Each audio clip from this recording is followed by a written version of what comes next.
Hello, c'est HR, ton chroniqueur. Alors, je viens de voir au cinéma le film français Pas de vague. Forcément, il faut que je t'en parle. Mais avant cela, n'oublie pas, si tu n'es pas abonné, pense à le faire et surtout pense à la petite cloche pour les notifs.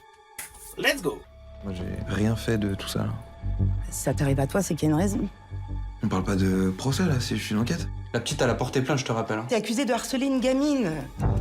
Il se comporte mal avec ma sœur. Vous trouvez ça normal? Je comprends pas ma note. Vous voulez juste vous venger sur nous, hein? Écoutez, son frère m'a explicitement menacé de mort. Faites encore semblant de m'aider, là, c'est ça?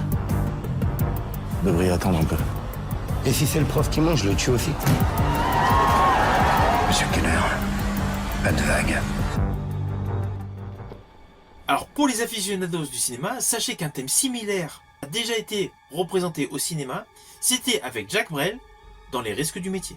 Si vous ne connaissez pas ce film avec Jacques Brel, honnêtement, il vaut le coup d'œil. Qu'il voulait me parler de mon travail à l'école.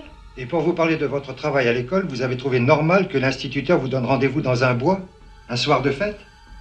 Alors, le film Pas de vague est un film français avec un thème important. C'est un thème sociétal. Et je rajouterai que sa réalisation lui confère un aspect très immersif. Avant d'aller plus loin, voici l'histoire. Alors, dans ce film, nous avons donc un jeune professeur de français, Julien, qui est en quelque sorte accusé à tort de harcèlement par une élève adolescente. Bien évidemment, le jeune professeur tente de prouver son innocence, mais cependant, il fait face à des pressions multiples. Alors ces différentes pressions ont comme émetteur donc le frère aîné de la jeune fille, les camarades de classe, et une partie donc du comportement de ses collègues qui vis-à-vis de lui ne sont pas en adéquation avec ses attentes. Alors sur le fond, le thème est assez simple. Surtout que assez rapidement, donc, nous plongeons dedans. Le film débute par un cours de français donc dirigé donc par Julien. Celui-ci, par l'explication du mot astéisme, prend en exemple la jeune fille Leslie. Et c'est là que ça tourne mal, car il y a une mauvaise interprétation de l'ensemble de la classe et notamment de la jeune fille. Alors ne vous inquiétez pas, je n'irai pas plus loin sur les lignes scénaristiques, vous me connaissez, je ne spoil pas. Alors tout d'abord, le film a un scénario qui est parfaitement écrit.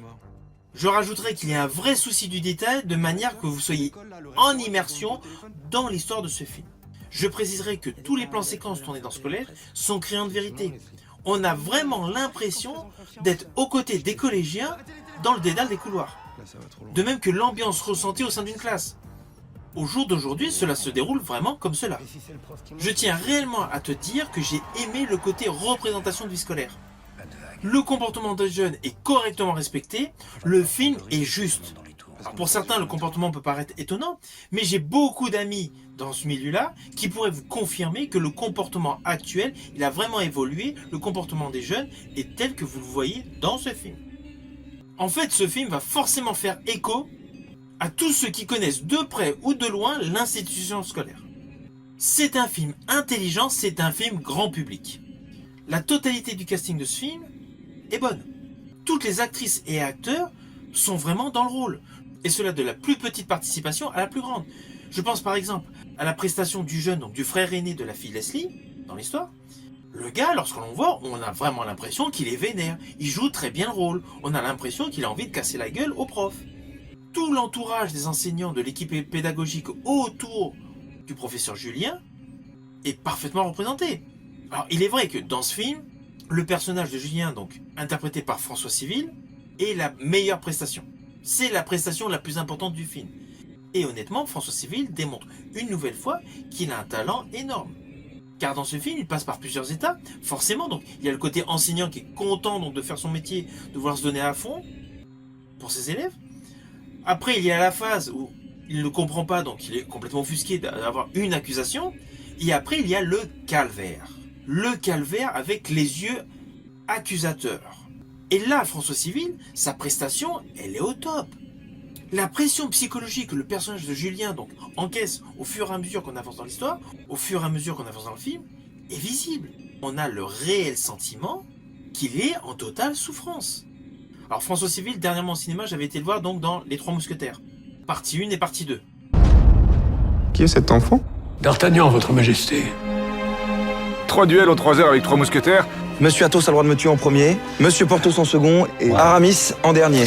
Je vous prie de m'excuser par avance si je ne peux contenter tout le monde. Je vous trouve bien arrogant, jeune homme. C'est ma seule richesse. Et je la mets tout entière au service de Sa Majesté. Mais en fait, moi, j'ai découvert cet acteur principalement avec son rôle aux côtés d'Omar Sy dans Le Chant du Loup. Du 4 temps. Il n'y a pas de sous-marin à 4 pales. Je sais. Le rendez-vous avec les nageurs, là, c'est oui ou c'est non? Le Chant du Loup.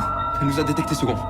Et en 2021, elle avait de nouveau présenté une nouvelle prestation, une nouvelle qualité de jeu complémentaire à son jeu d'acteur. C'était dans le film Bac Nord.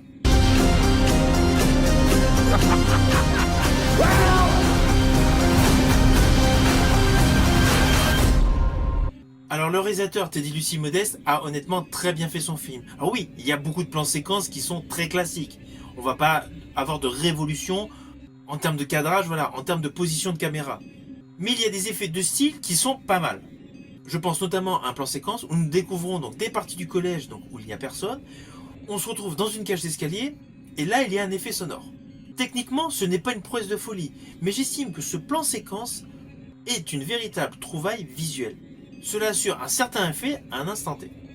Si tu mens, Leslie, Enfin, nous, on prend des risques en te faisant confiance. je te tue. Vous arrêtez les téléphones! Là, ça va trop loin. Faites encore semblant de m'aider, là, c'est ça? Vous devriez attendre un peu. Et si c'est le prof qui ment, je le tue aussi. Monsieur Kenner, pas de vague. Alors au final, bien évidemment, c'est un film que je t'invite à découvrir au cinéma.